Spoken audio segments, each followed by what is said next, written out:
Yes, now, and welcome back to another edition of the Top Loaded Podcast and another edition of the London Car Show special. Yeah, 3 months have passed already somehow.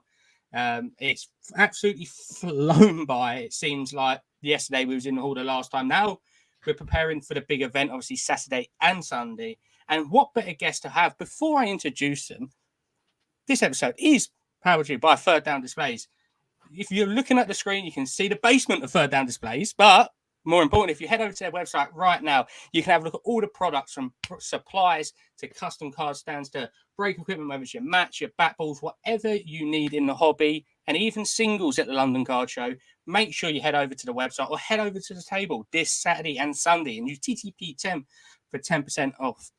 But first of all, Chris, how you doing, my friend? Very well. Slightly tired.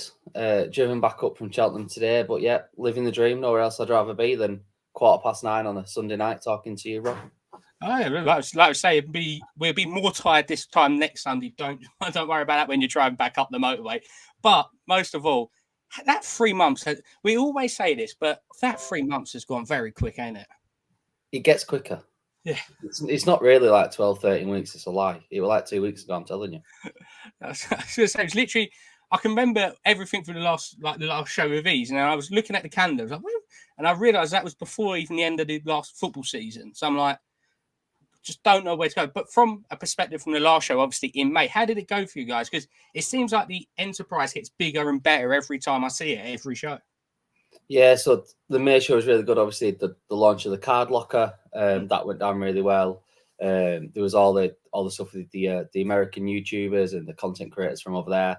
It was a really good weekend. A lot of insight and sort of ideas and sort of help and advice from those guys as well, which is always good moving forward. Out of that, obviously, we got the stuff with the Saturday morning cards. So we'll have at London the Winnie the Pooh available at London for people to come along and buy. So yeah, London, another roaring success. And I managed to beat Ben home for a change, which was great stuff. I say that's a bit of achievement. That here we go. Yeah, we got a little placement. One Ben opened because he can't help himself. Comes a little cover on the front. Very nice. And then that's just a silver base little Winnie. And there's still a load of the 101 artist sketch cards out there, so there's a chance that one of them's in one of these boxes, which would be great to get hit in London. I know that we spoke to Dan quite a lot, and he's super excited to hopefully have one hit at London. Sort of go full circle in the 3 months for him from being over here, bringing sort of the first lot over with him to then this second release, and hopefully see many of them go at London. I was going to say, I think what we learned a lot from the Americans come over with their island, so their actual island was fantastic, was there's so much more to bring to it, whether it's these unique releases that go down an absolute treat, like the Winnie the Pooh one you're showing there, but there's so much more to it. It's not always about the quantity that some people think it shows. Sometimes some of their tables had very little stuff on there, but it's more about engaging and bringing something along that it's more of a talking point. Do you think that's something that we could see a bit more at London, that not always about what you're selling, but just the actual hobby experience at your table or wherever you're set up? Yeah, I think a lot of it's the energy they bring, the wanting to talk, the wanting to listen to what you've got to say, to really engage and try and find out where you're at and what you like within the hobby. And if they've got anything that can sort of move on to you, sort of show you different avenues and sort of then advise different stuff as well. They're really big on sort of sharing their knowledge as well. Yeah, definitely. I think that's one thing. We were very fortunate to speak with them a lot of that show, and it gives that new aspect of the hobby that whenever I heard something, it always come from that direction. Don't matter what it was, but it's so engaging to have, where it's not just quiet. You don't want it to be just dead quiet. You get the odd scream when someone hits a big card in a pack, but even just how they was talking, it really draws you in. And I feel that's one thing we can look back on, say 5 or 6 London card shows ago downstairs at Esher, that the overall hobby in this country has generally just shifted completely. And I don't know if you would agree here, because I remember some of your earlier tables compared to now, that it's such a good place where the hobby is, but looking at the Nationals, which just happened, it shows you what a wonderful scene it is, because it's getting bigger and better out there, and it's been there for 100 years now. Yeah, it just keeps growing and growing, and people's stalls and stands and sort of areas get bigger and bigger. Make sure you look out for eBay's this weekend. They've got something coming that we're delivering with them on Friday afternoon, that you'll see, which is quite exciting, something different that they're going to have. And then you've got look at Vault X's set up last time, much bigger, a proper booth set up. Obviously, you had PSA set up. You've got the sub center set up with his like movie director chairs and sort of big pop up and all his displays. So people's setups are getting bigger, more professional. And I think that's the thing, especially with us that run companies within the hobby, that as our setups grow, we're growing with the hobby. And I think that's the main thing. I was going to say, because the level, like the sheer level of different stuff that you offer now, obviously from services that help people transport cars around the world and storage, but also I remember the days where it was hard enough just to get a top loader, and there were the days where if you found out a 25 pack of Ultra Pro, whatever it was, you've hit holy grail. You unbelievable. But how do you go about it now? Because surely there's always a new product on the route or just come out. How do you stay upon what to have at your store, what to try and track down? Because some things are in the States, some things are out in Asia, some things might be in the UK. So it must be a challenge for you just to stay up to date with all the different products. Yes, unfortunately, we work quite closely, quite a few breakers that break a lot of different products. So they'll give, if we don't already have found that out, they'll give heads up of, make sure you've got loads of 100 point in because this is coming out and it's weird sized. Like when the new Kakao set came out, that had every size card known to man. That was fun. But as well as that, we're trying to sort of combat it by, we've got his own sort of range coming out. We're just finalising bits on that, so that should be just after the shop's opened. We'll have his own full range of supplies coming in there, sort of all your top loaders, all your mags, your team bags, your sleeves, everything will all be there under one roof. Yeah, I was going to say, I remember as well, one of the big announcements I said was when you started the pre-grading / card care / grade prep, whatever the official terminology we like to use to keep PSA not listening. How's that been going for you as well? Because I think it's become such a focal point at our shows that people walk past Ben pretending to clean cars. I know you really clean them all and he's just there for show.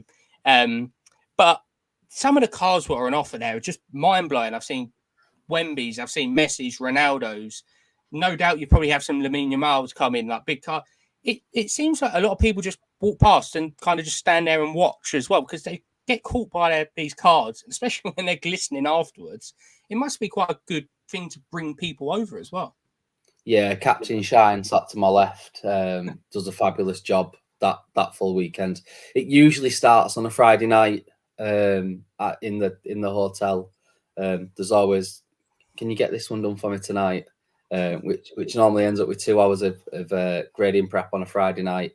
It sort of has changed a little bit. Obviously, we all know the noise that came out and sort of where it's sort of more frowned upon in certain areas. So sort of the restoration side of it, sort of leaving that sort of in the rear view, staying way away from it, because that's the bit that's frowned upon. But in terms of the grading prep, any surface sort of blemish and the little bit of fluff and stuff off the side and the corners and the edges, the grading prep is obviously what's pushing forward with. I imagine you are right. There's going to be more Yamals popping around this weekend than any other player. You'll have him, you'll have Wemby, CJ Stroud will probably be popping his head up. So yeah, it's going to be another great weekend of seeing some cards that you could only wish you could own. That Ben has the fortunate side to clean and to prep, ready to send off to grading. I was going to say, it's amazing to see it. And I always wonder, like, there should be like a live feed just on in the whole time, like just the camera down at the cards, because I genuinely think people would just tune in just to see some of these cards. Because even I double take sometimes. I can't remember what card it was. It was a gold prism the other time when I see it. Now you kind of walk past and then you catch out the corner of your eye and you go, "Weren't expecting that one." And then was there any cards that you've had recently? Obviously, Ben might be the main one to ask because he's obviously getting his hands doing wonders on these cards. Like my Steen Black Stennis 101, this incredible shape, like now just spotless. Because there's got to be that one card that could be a Wemby, or especially being into more of the American sports, maybe a CJ Stroud or a Brady, a Mahomes, or whatever it may be. There was the gold Messi to 2. That it came back at 10. The guy messaged us straight away, so he was a bit and ahhing because obviously once it's over a certain value, it's a percentage. It was like, and he was like, it was an 8, cracked out of it. And then it came back at 10. And it was like, oh, thank you so much. So obviously at that point, 100% it's worthwhile. And I'm pretty sure that one sold at Golding not too long ago. So that it's obviously paid dividend for him with that one. We've had the odd LeBron, low-numbered LeBron. Pretty sure we cleaned a 101 Steph Curry at Yorkshire. Not too far back. NFL-wise, there's been, the odd Mahomes. Ben Hatley, isn't it? Yeah, Ben Hatley. His kabooms, card sales, Martin. We all know he's a kaboom and a colour blast enthusiast. So pretty much they come through every other week, it feels. like from Martin. Gus is the same with his messes. So yeah, there's it doesn't ever get boring. The sort of cards that come through, and it's when people come to and like, can you clean this? And I'm like, yeah, Ben will do it. Yeah, it's brilliant to see. And I've noticed one thing, especially with your channel, like with your social medias, you've gone into a lot more of providing content. And I think it does a great job because we do see a lot more of the shows that we can't attend for ourselves. So has that been a bit of a narrative that you've been leaning towards, of actually producing a bit of content at shows, to not just to show your presence at the shows, but also to let people who are not fortunate enough to be there actually see what's going on? Yeah, we get a lot of messages over what's this show like? Can you recommend any shows in the area? So sort of putting the content out there, showing people what's there. If they're and ahhing about going to a show, showing them what it's like. Everyone can see London and can be a bit overwhelmed by it. And maybe you want to start off with a slightly smaller show as your first show to sort of test the waters out before you go into a London, because we all know what Saturday is like. Come 11 o'clock Saturday morning, you're fighting elbows and rucksacks and briefcases.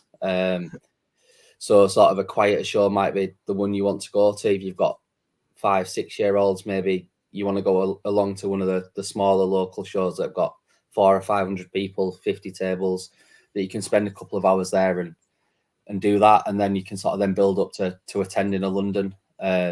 But yeah, the social media side of it's a sort of a big push this last sort of few months, and Ben's really keen on it. He's always shouting at me about doing a social media plan and being on top of it. And I suppose it's one of those as we go further and further into it and spending more time doing it, it's something you get more comfortable with and more used to doing. As I say, definitely, I've been fortunate to do a bit of content as well. It shows where the first time you do it, you feel like everyone's staring at you, but then you realise it's actually not terrible, but you always got your head on a swivel. So is there any like avenues of content you're looking to do at shows, whether it's a walk around to show what's going on, like challenges, which we see a lot of people do, or is there anything in particular that it might even be what people are asking you to do? Because it's probably going to be, when you start getting viewers and people that follow along, they actually might want to see like a series even over different shows. Yeah, so it's more, we want to give people that insight of what it's there. A lot of the time we do, because obviously we sponsor these events, we get to sort of set up the day before, give them the insight, the hype. Oh, Ben's wrote something down. Do content. It says, Chris, you're a legend, keep it up. But no, sort of building the hype, showing people what's going to be there. And then when it comes to it, giving back sort of a lot of these people that we've worked with and sort of have bought from us for a number of months, a number of years now, giving them a bit of exposure is obviously a positive. As we're growing, we want obviously everyone else to grow with us. So it's that, and it's giving a bit of everything. You are right, you do feel like an absolute plant pot the first time you do it. But yeah, the more you do it, the more natural it gets. So yeah, it's sort of try to get rid of any people's negative thoughts of the shows and why they're in their own heads about, oh, I don't think I should go to that. I don't know if I'd belong in somewhere like that. It's sort of squishing any of them and sort of making it as accessible as possible to people. Yeah, I was going to say that's one of the biggest things that we're an advocate of. It's very easy to think to yourself, oh, it's going to be very daunting. There's a lot of people. My budget might not be a fraction of some other people's, but there is literally something for everyone at these shows, whether it's a pound flick through to a £3,000-4,000 card, whether it's Pokemon to sports, the new, like you say, you've got Winnie the Pooh on your table, there'd be Avengers, there'd be Disney, it'd be a bit of everything. And that's why London Card Show is such a good show as well, that you see such a wide range of stuff, that some stuff I've never seen before, even heard of, but you see it at these shows and it can get more people involved. Like I say, if you expose it to them that this is available, you might be a massive fan of a certain film. I didn't know they'd done cards for that. So it's just exposing people in the right way to what is out there and just saying to people, come along, people are there, people are friendly. Like, people are always there for a chat at the end of the day because everyone's got the same passion about little pieces of cardboard. Exactly. And I think that's the main thing once you break down that barrier and we are all just grown adults talking about cardboard. It sort of does get easier. You can have a conversation as a soccer collector with a Pokemon collector, and at the end of the day, it's still cardboard. And you can have that conversation. You might be chasing or looking for a different thing, but you still have that passion of collecting something because you enjoy it. But yeah, normally when you find something you've never seen before, it probably is with somewhat Ben's bought, because anything weird or wonderful, he tends to buy. I was going to say, that's even could be a fantastic element in itself. If what random thing has Ben bought this show? It's a series, right? It could be a blockbuster. Really could be. He's chuckling here. He's honestly, he was the Space Jam box he got at Scotland, and then at Manchester he opened a Ninja Turtles box, and it got one of the cards that had some slime in it. That was, yeah, interesting. 20-year-old slime. Yeah, that's a rather intriguing one, that one. But that's the weird and wonderful things of the hobby is fantastic. And I think another thing as well that does catch people's eyes, one of your displays that you have at the show is all the custom stands. There's such a wide range of colours, different logos and everything like that. So how's that been for you as well? Because obviously I remember when you moved over from the old 3D printing to the lovely new system, which just you can print anything and anything on it. It's absolutely fantastic. How's that been going for you as well? Because it always seems to be a popular one. I've seen people picking up their card stands and some very cool ideas I've seen recently as well on your Instagram. Yeah, they keep flying out now. You're getting the full setups. You get the backboard, the mats, the stickers, the break covers. Sort of Ben's playing out these new sort of ways where you can print sort of cracked ice and carbon fiber and all that sort of stuff as the backgrounds. And then over the top of that goes the logo. So yeah, we've done loads now. Loads. The number of logos that and people's logos are getting better. So you get something like, that's cool, that's going to look great. And then you get something like, and then by the time it's printed and comes out, you're like, oh, that's good. Or Ben will send one over going, do you like this one? I'm like, yeah, that's good. Well done. He does that after every one, really, don't he? Oh, this come out really well. Yeah, no, he's too busy to send it after everyone. He tells me every time.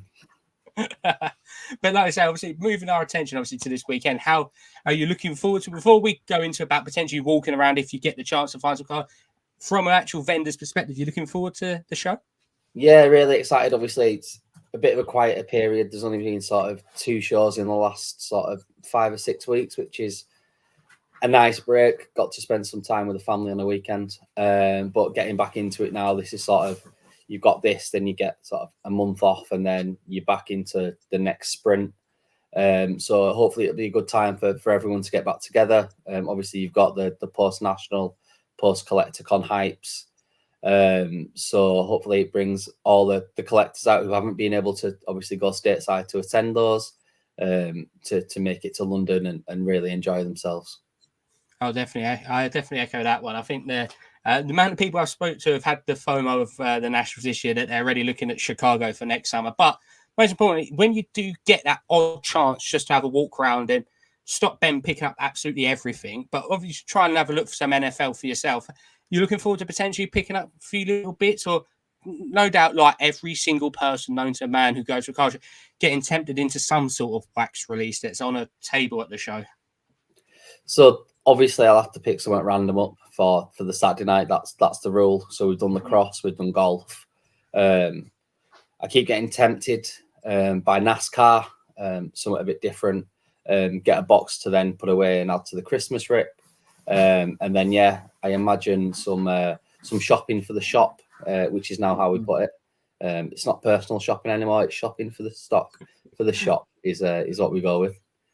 Yeah, definitely. I think that'd be quite a cool one. I think we should have in that shop, there should be a Ben's random section of cards and things that he's opened, like a little museum tour through the wacky wonders of the hobby, so to speak. But like I say, it's going to be a bumper show again. I think about 3,000 people expected.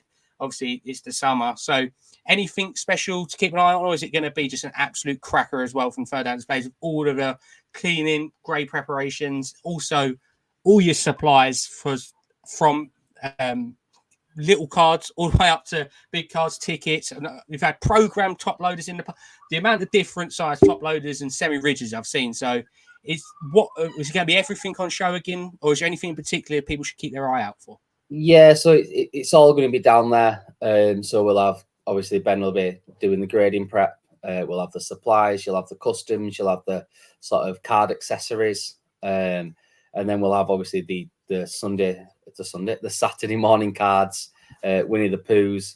And then, we'll have a table with sort of singles on, American sports, that sort of stuff, ranging from flick throughs all the way through to slabs, and some other bits and pieces. I'm sure Katie will get her Disney on that table one way or another, whether we like it or not. Yeah, like I say, it's going to be great fun. And obviously, for anyone listening along this, it might be their first show, it might be their 30th show. Any closing words from you to say to the people who are looking forward to this weekend? If in doubt, just ask the question. I'll be stood behind the table the majority of the day. Ben will be there. We'll have Katie, and we'll have a few other people there helping us out. If you're unsure on anything, just ask one of us, and we'll do our best to help you out. Yeah, I was going to say, it's an absolute brilliant stand to travel up, go and have a look at, spend some time. Even just talking to you guys is absolutely a pleasure, even though sometimes at the end of the day, I know the beer's calling somewhere, and I can see the attention slightly going. But like we say, Chris, and obviously Ben in the background as well, we can't wait to see you this weekend. We wish you all the best for the show. No doubt, probably about 9 o'clock in the morning, I'll be over to pick up the supplies, what I need for the rest of the day in the show. Excellent. Yeah. See you next Friday night in the pub, I am sure. Well, I wasn't going to, but on that request, I'll have to be there now. So, like we say, it's going to be another brilliant show. And obviously, coming up is our second section where we talk with Harry, obviously, HA Cards, about all the slab mags he's buying from Third Down Displays this weekend. Yep, and a massive thanks yet again for Chris, and obviously Ben in the background joining us from Third Down Displays. But it is the main event now. He's all gone up ready in his HP sponsored 15 Champions League title kit. He's back from Madrid. He's ready and raring to go. But H, first of all, how are you? And second of all, how was Madrid? Yes, very well, mate. Very well. Just about recovered. Catching up on a lack of sleep. Madrid was incredibly hot. I've still not adjusted to it. I think it was about between 38 and 40 degrees. You go out at 8 o'clock at night and it's still 36 degrees. So melting was an understatement, but it was good. Yeah, obviously went to the Bernabeu, went to Atletico Madrid. So it was very good. A lot of beer, a lot of Mao was consumed throughout the course of the 5 days. So I'm pretty much mowed out. But it was unbelievable. Couldn't recommend it enough if anyone's thinking of going. Would love to get out there for a game at the Bernabeu or something. But yeah, it was wicked, mate. Wicked. Yeah, like we say, you had the international duty last weekend, but obviously this weekend is the big one at Sandown Racecourse. Obviously in Esher, the London Card Show. I know Chris just mentioned it does seem not 3 months ago. Like since then, we were just saying the season's finished, the Olympics have started, the Euros have been done. But before we look ahead to the big event this weekend, we'll just cast our minds back to last show. And it was another fantastic show like it always is, but it just seems to get bigger and better every single time. It does, and we seem to, we think we've hit the ceiling, and then they just go and expand the ceiling even more. And it does just seem to go from strength to strength every show that happens. It's a massive staple piece, obviously, in the UK community, the London Card Show. So yeah, no doubt, I'm sure they're going to top it again this time around. But yeah, it does just keep getting better and better. And when we think it can't get any better, Harry and the team managed to pull something out of the hat and make it even that much better than it was previously. Yeah, like I said, one of the big introductions last time was actually having presence, like actual physical presence for PSA and them submitting cards, which was fantastic to see. They always seemed very busy. Obviously, sadly, they're not at this show, but you still got obviously one of the main sponsors of the show. The Sub Centre will be there collecting submissions. And I've got to say, submissions at the moment are getting turned around rapidly quick. So if anyone is actually thinking of doing a submission, I'd definitely recommend reaching out to whoever it is you grade with or whoever it's yourself. Because now that it's looking, sometimes it could be 4 business weeks to 5 business weeks for like one of the lower tiers. It just makes it so much more doable grading, because you're very much like me that if you're letting a card go, you don't want to not see it until like next February. You kind of want it back within a decent time period. So seeing the success of it at the last show, do you think it's bringing more people actually into grading now in the UK? Yeah, 100%. You say obviously more doable, but it's also more what's the word? Cope. Is cope even a word? It's more easier to cope with their sort of the turnaround time, obviously, with grading. You know, previously, remember it back in the day when it's probably a year on average, maybe a PSA turnaround time on the lower tiers. So to hear now that it's like 4 to 6 business weeks just makes it so much more appealing. And being obviously without a particular card for not as long as you'd probably originally would have thought / hoped so, does make it a lot more appealing, and hopefully a lot more sort of accessible to people as well, having that option of having a card back, you know, that quickly. So it definitely is more easy on the eye having a lower tier that quicker turnaround time. So yeah, I've no doubt the Sub Centre will be absolutely rammed this weekend. Yeah, definitely. I think it's a lot more bearable. The turnaround times. Like I say, I submitted with Harry. Obviously, runs the show at the last one. Well, it's been back for a couple of weeks now, but I'm very much looking forward to picking it up this weekend. First proper PSA submission. So when I get that in hand, no doubt it's going to straight away twig in my brain, like, what am I submitting next? So that's, to be fair, I've already lined some bits up, but that was so good to see. And from a pickups perspective, obviously, where I think like with the rest of the hobby, we've really started like cherry picking what we are picking up. We're not just picking up a bit of everything now. How did you find it in terms of what was available at the show? Because I thought there was a very good range of stuff. There was a little bit more women's there than last time, but for me personally, being a big women's collector, there still weren't that much. So we're working on getting more of that, and that's why I'll say what I'm going to be doing at the next show coming up. But how did you find it by what was actually on offer? Because I think it does show a clear progression every show.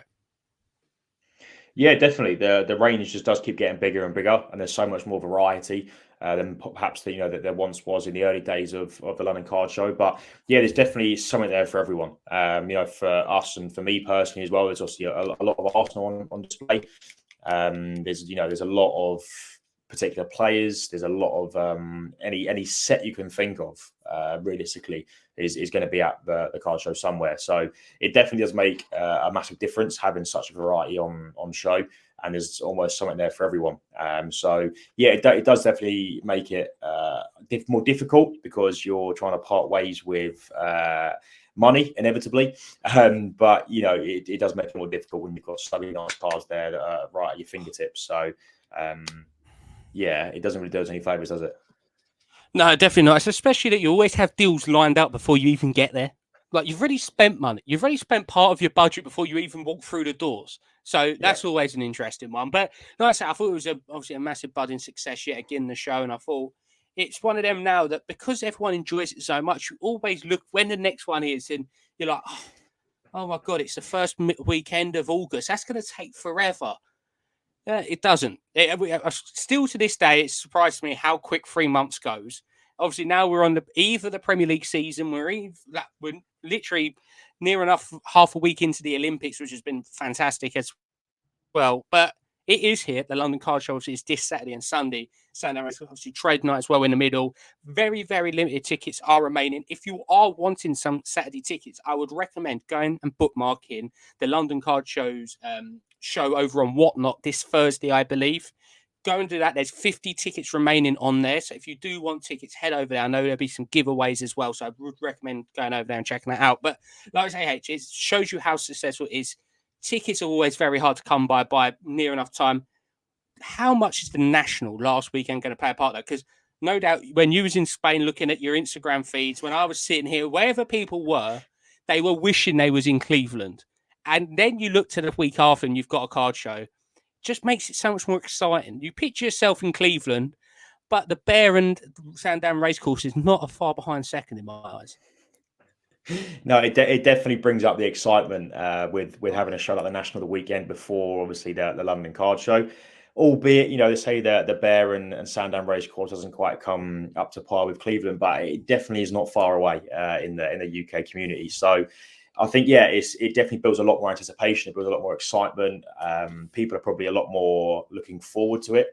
Now, obviously, having the National just gone, seeing all the Instagram stories, seeing all the reels, seeing all the highlights of what an incredible show that was. So I've no doubt that Harry won't disappoint this weekend in that anticipation and that build-up. So it's going to be a mental weekend. And no doubt the National will have some competition at some point, let's say. Yeah, no doubt. Before we go into our guide to the London Card Show, what we're planning to do, anything like that. So obviously work constraints yet again for yourself. Sadly, you can't make it to the full day Saturday, but have you got a confirmed schedule, what you're looking at coming this way for? Obviously, because all of the people are going to be lining up for your autograph outside. We all know that's going to happen. So when do we get the red carpet rolled out? So flattering, aren't you? I'm hoping to make it on Saturday night after work for trade night. Stay in a hotel and then be back on the Sunday. So that is the ideal plan at the moment. Dependent on hotel situations, it may be a case of up Sunday morning, but that will be confirmed hopefully in the next 24, 48 hours. But that is at the moment the plan is to come up Saturday night after work. Yeah, definitely. We hope to see you at trade night. Obviously, funny enough, normally it's me doing like one day and you're doing the 2 days. We've actually swapped roles this time, which is rather intriguing. So obviously, it's the first time I will be experiencing the full weekend, which I'm quite looking forward to, seeing how people potentially move cards from Saturday to Sunday. That's my plan, which we're going to go into in a second. So for me, the plan is a bit different. Obviously, good friends over at Dub Breaks and also Lav Breaks will be have their tables Saturday and Sunday, which I will be setting up with them. Will be a bit of a different change. Obviously, still be walking the floor trying to find some women's cards to pick up, as well as some Arsenal cards. But I will be taking quite a few cards with me, whether it's Arsenal or some women's stuff. Because how I see it, especially the women's side of it, is there's not really many vendors of women's cards there. So even though the case doesn't want to let go some of these cards, like I've had to pry them out pretty much, but I will be bringing some of my cards through, whether it's a few flick throughs, there'll be some like price between £5 and £20, maybe a couple more above it, but I thought it'd be do my part, so to speak, try and get some more women's cards in circulation within the UK scene. And then obviously picking up wise, it'd be nice to pick up a few new Arsenal women's bits, but one of them this time of year is just see what happens, because there's no women's sets released recently. So that's kind of my rough plan for the weekend. So obviously, H, if we look at the Sunday for you, is there any game plan for you, or is it one of them that you might have a game plan, but then you walk through the doors and then it all just completely changes? There is that possibility that may happen. I've wanted to pick up one of the Seat Relic autos from the Arsenal Forever set. So hopefully, if Soccer Cards Direct have anything of that, hoping they need some of the Topps Chrome inserts really nice. Now the London Calling Saka, the Tifo Ødegaard, I think looks really nice. So hopefully some of that will be in abundance. Arsenal was always Ben White, Ødegaard, the main two. Yeah, just see what's about really. Hopefully there's a nice abundance. There normally is. There's normally a good display of Arsenal. Arsenal's normally a popular team across the floor on both days. So fingers crossed it's the same this weekend. And yeah, obviously I've got the Toy Story dual auto to 99. So I'm hoping going to try and find the Buzz Lightyear and obviously the Woody individual to 99 parallels from Topps Chrome. So again, hopefully they'll be there. And then Arsenal's obviously the main go-to. Any slab mags? That was a question from our former guest from the episode. That was an off-air one to ask you. Any slab mags going to be picked up this time? Because I believe that might have been a slab magless show last time. I think it was last time. Disappointing. That is poor. I know, that's a real bad letdown, isn't it? That's such a letdown. if I can pick up something that matches the slab mag colour, then I will not disappoint this time around. Put it that way. Yeah, we'll be looking forward to the review next week of just a stack of slab mags that you've managed to pick up. I had to make up the last show as well. Yeah, like I say, it's going to be a great one between us. But obviously, looking at how we go about the show, because whether you're listening to this now and it's your first show that you're actually nervous about going to your first one, could be your 50th. You might have gone to the Nationals last week. You might have gone to other shows, but not London. So my number one recommendation, and I think everyone will echo this, and I further down is talk to people. Obviously, it could be daunting that you don't know people, but everyone's there for the same reason. And everyone, I can guarantee you right now that 99.9% of people in that room, if you want to have a conversation with them about cardboard, they'll have a conversation about cardboard. And you probably won't realise it until it gets to about 4 o'clock when the doors are shutting, that you've done a lot of talking and you just want to sit there for about 2 hours in complete silence. I know, H, we've done this on plenty of occasions where we've heard the go around the town, please, vendors, can you shut? And everyone just looks around, you just hear But don't you think it's the number one thing? Go up to a vendor, have a word. If you recognise someone, have a word. Even just message people that you've been speaking to. See who's there. Arrange to meet them up, because that's where the hobby gets how good it is when you actually put names to faces and actually start building relationships and rapports with people. 100%. So we always say we couldn't recommend it enough in just interacting with people. If there's a stand there or anything like that you recognise them from Instagram or whatever it is, just talk to people, just interact, have conversations, and is how the hobby grows as much as it has done, because everyone just knows everyone communicates with each other.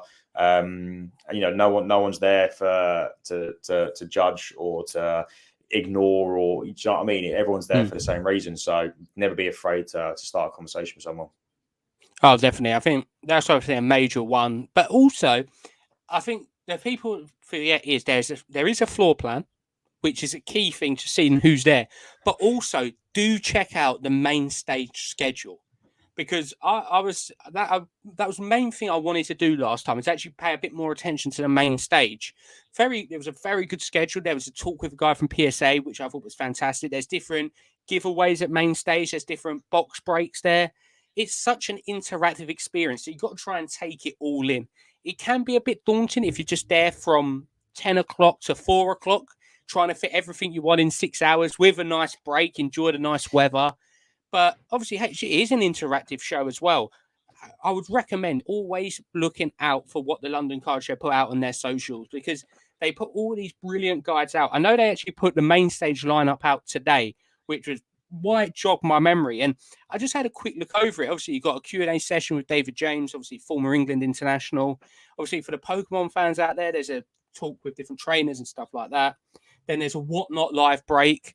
But also, there's an interesting one, and people don't know, the team have actually launched a new show as well. It's called the Kick Central, which will be taking place in the same venue, which I'm looking forward to.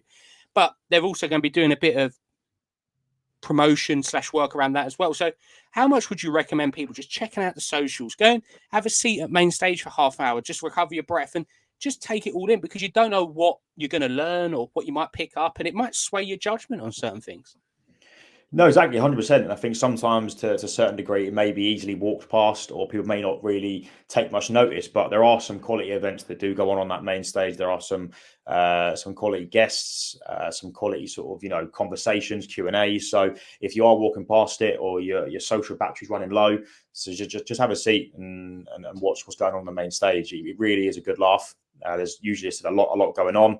And yeah, it's always great to have a little half-hour sit down while you can just recharge and then see what's going on. So yeah, definitely couldn't recommend it enough. I know when we've done it in the past before, it's always been a good laugh. There's always been a lot going on. It's an interesting topic of conversation. So couldn't recommend having a seat there for as long as you possibly need to. Yeah, and I think another one that people forget as well, some people might be a bit cautious because they might be wanting to travel up. They might have a younger collector who's trying to get into it. But there is a absolutely fantastic kids zone as well now, where it's literally activities all day long. You've got different appearances there by different personalities within the hobby, which is fantastic. So if people are traveling along with younger people, that obviously it's not always the easiest thing to keep attention spans over a long period of time, especially walking around just looking at tables. Mate, have a go at the kids home. It looks absolutely fantastic. Whenever I go past it and I have a word with Harry or whoever the team is, they always say the same thing. It's so popular and it always seems busy. But don't you think that was such a great idea to bring it to the whole family and maybe not just the person who's collecting, but you can make a day out of it as well? That is a thing where I think they hit the nail on the head, is that you have got that family aspect of it. There is everything there. There's there for adults, is there for kids, whoever it is, that there's a space or an activity, or there's a zone for everyone. And that kids zone does just tie everything together, that you can make a weekend of it, you can make a day of it, coming out as a family of however many. And there's something there that can keep the kids occupied, and there's something there that can keep adults occupied. So it does really tie everything together, and it brings that more family aspect to the day rather than just a collector's day. Yeah, definitely. That's the best thing about it. I think it's a show for all people from whatever background you may be, whatever age. It's great fun. But there's also a lot of other things as well. There's streaming areas if you want to do breaks over and whatnot. Another great one. I know the guys over at Dub Breaks are hoping to get out there as well as many other breakers. But that's always good fun to watch people opening sealed wax, and then you see them pulse out massive, and then you go and head over to one of the vendors and you're like, I shouldn't. And then you have that whole thing, and then you walk back around 20 minutes later and the box is gone. Makes your mind up for you. But that's another thing as well. It's not just cards. And I think that's another great thing of is, obviously, you've got the boys over at Third Down, which have all the supplies you require. Then you've got people selling cases as well. You've got people selling a whole range of stuff that it's truly whatever hobby need, you're going to find it within that four walls, which is fantastic because it saves the raw mail, it saves whatever postage it may be, and you can just pick it up in person. That's still the best thing to me. It's just like buying a card. It's there and then it's in your hand. You can see it before you buy. Exactly, and that's the beauty of these card shows, is that everything you could possibly need within the hobby, whether it be cards, supplies, boxes, products, anything you can think of is there at your fingertips at the card show, which is, the main reason why it's so inclusive, it's so popular, because everything is there. There's nothing you can think of that you need within the hobby that won't be at that card show this weekend, and that's what makes it absolutely fantastic. Yeah, and I remember the last show we had there was a chase card from the top Showtime boxes, obviously, which was hit by our good friend Ben Hatley. But this time it is back. The chase is back for Showtime, and this time it is a Wayne Rooney 1-of-1 autograph card available at Showtime boxes at the show, which is always a good fun. Seeing everyone queue up for it, and then they don't realize they get this question when they buy it of what case number do you want and what box number do you want, and you see about 12 cases with all different card boxes in, and then it's a harder question so you just see them just think and go, right, where's that 101? And obviously the autumn in it's so low, but even that is great fun because it gives people that reason to head over to top to see what's going on next. They always have fantastic raffles, they have great giveaways and stuff like that, but that Showtime chase is a good laugh to see who does hit it, if it's hit. Obviously, this one being Wayne Rooney, which is obviously not our cup of tea, but it's going to be a good noise when someone does hit that Rooney. Yeah, it just brings a big element into the actual Showtime product itself. We had it obviously with Henry, we've had it with Ronaldo, and now obviously you bring Rooney into the same aspect. So it definitely brings a big chase, brings a big sort of suspense to see who's going to hit it, when's it going to be pulled, is it going to be on a Saturday, the Sunday? So no doubt, yeah, it'll be a big uproar obviously when the Rooney does get pulled. So yeah, hopefully I can witness it on the Sunday, but who knows, it may end up being on the Saturday. Yeah, like I say, it's going to be good fun. And that's just all little aspects. Obviously, you've got the trade zone as well if you want to get some deals done within the day. But obviously, don't forget the trade night, Saturday evening, which is one of my personal highlights. It was such a good laugh, the last one. Obviously, you had the Americans over as well. It was just a great vibe to it. Like, everyone's a bit more relaxed. A lot of the vendors actually have time to be able to start doing some deals, go around talking. You normally grab a drink beforehand. You're just chilling. It's just one of them. The Saturday night is so nice and chill, but you know, I see some big cards on that Saturday night and that trade night.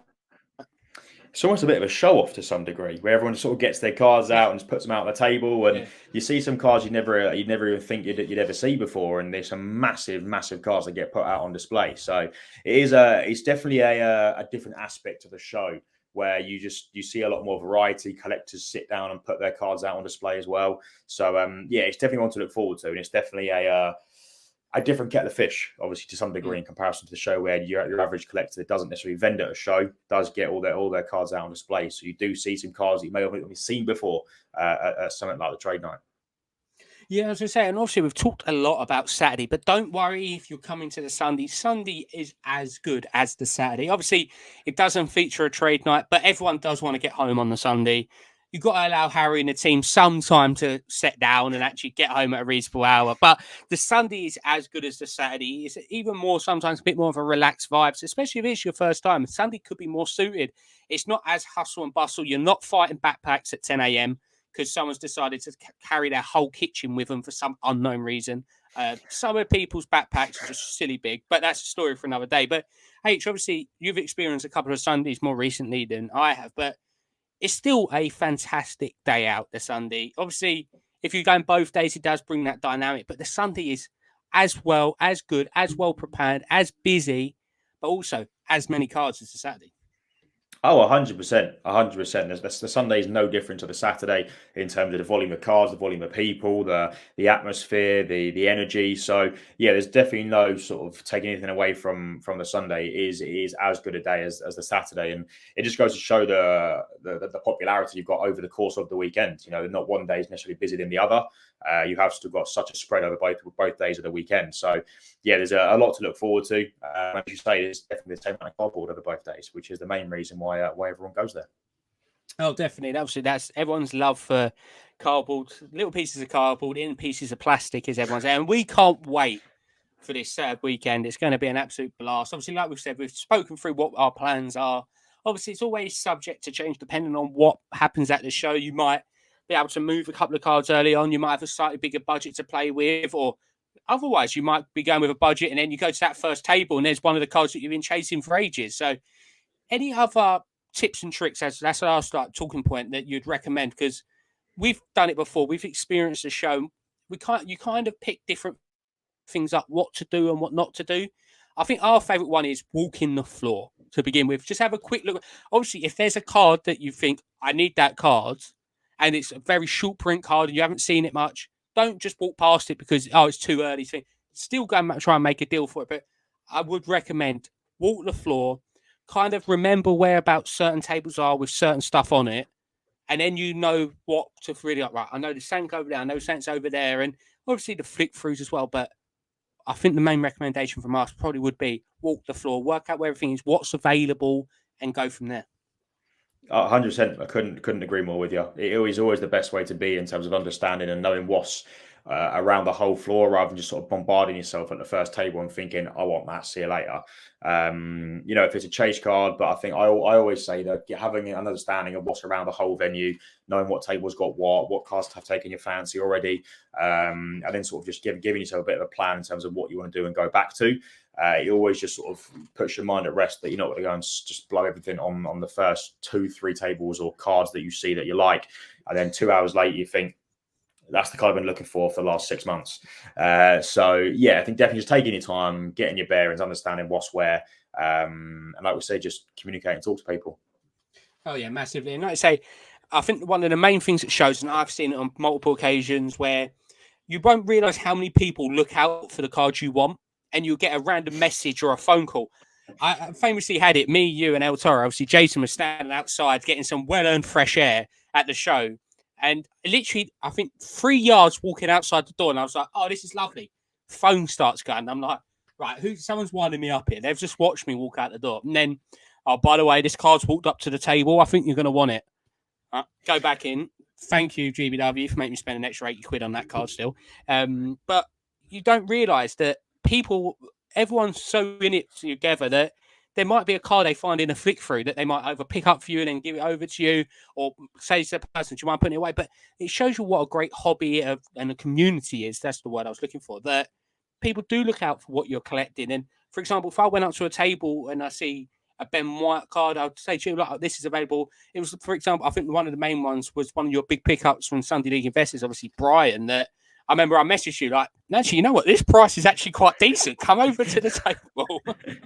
I remember that so vividly as well. It's just so great. But the community aspect is so good because, all right, people might then be like, right, I know he really likes that card, so I'm going to try and get him. Like, he'll be the perfect person for it. But everyone's heart's in the right place at the end of the day. And it does happen, no matter if it's your friends. It could be even like people that you're just mutually connected with. But that aspect of people looking out for each other, I think it's a massive thing at a card show. And it just builds relationships together in terms of collecting cards, because then I'll naturally look out for their cards as well. 100%, exactly. And that's what the community is there for, is that, you know, when you've got 10 different pairs of eyes also looking around a card show, or, you know, wherever it is to try and find that card that you've been chasing, you know, it makes your hunt, let's say, a lot easier when you've got so many different pairs of eyes. So that's what the community is there for. People understand what it is you're looking for. People know what you're looking out for. And when it comes across a table, when someone sees it on eBay, when someone sees it at a card show, you've got more than enough people out there sort of knowing that's the card that you're after, which is one of the best things about the hobby. Oh, 100%. And that's how I was getting to a point again now where we can't wait for the show. It's been an absolute blast at Sandown. Obviously started all the way back in the sports hall, went down to the downstairs at Sandown. Now it's in the upstairs room. It's going to be a great blast. Obviously, we're hoping it's not 40-degree weather like it was in Madrid, because that would be a very hot day. I would, right now, I'd snatch a nice 23, 24 degrees and a bit of sun. I could settle for that. But any words you want to say about the car show? Any recommendations, what to expect? Just like a closing bit of message, for, obviously, for this special, which we just can't wait for the show now. No, 100%. And I think, you know, people that, you know, we know by now from previous shows that it doesn't disappoint. It's a fantastic weekend, whether you can only make it for the Saturday or the Sunday for trade night or for the whole lot. It definitely is a fantastic weekend. The community is in such high spirits. It's a great energy. Everyone's really up for it. Everyone's having a really good time. So, just couldn't recommend the show enough. Just come with a full charge of your social battery, because you'll be drained afterwards with the amount of talking and the amount of communicating you'll be doing, which is not a bad thing. But yeah, it's definitely going to be a fantastic weekend. So very much looking forward to it. Yeah, I echo all them points. Like I say, can't wait to get down to Sandown. If you are looking for tickets, as I say, do head over to Whatnot to their stream if you're going to Saturday. Sunday tickets are still available, but we recommend, if you're wanting to go, book as soon as possible, because there's no guarantee come Wednesday, come Thursday, come Friday, there'll be any tickets left at all. But like we say, we can't wait to again see what Harry, Katie and the team are going to put together for this issue of the London Card Show. No doubt we'll get Harry on hopefully in a few weeks' time to do a bit of a review on the episode and give us the context of how it went, what the plans of future, because there's so many good things coming for the London Card Show that are in the works. But like we say, it's going to be an absolute blast this weekend at Sandown. Whether you're going the Saturday, trade night, Sunday, wherever it may be, if you do see us, come and say hello. We always love to have a conversation with anyone who listens to the old podcast. So, like I say, a massive thank you yet again for all the continued support. And it's another absolute bumper special episode, and we absolutely love bringing it to you. But like I say, it is the big one this weekend. So if you are coming down to the London Card Show, please travel safely. Obviously, have an absolute fantastic time. Do come and say hello. Obviously, buy, sell, trade, and all that good jazz. But most importantly, happy hobbying and good night.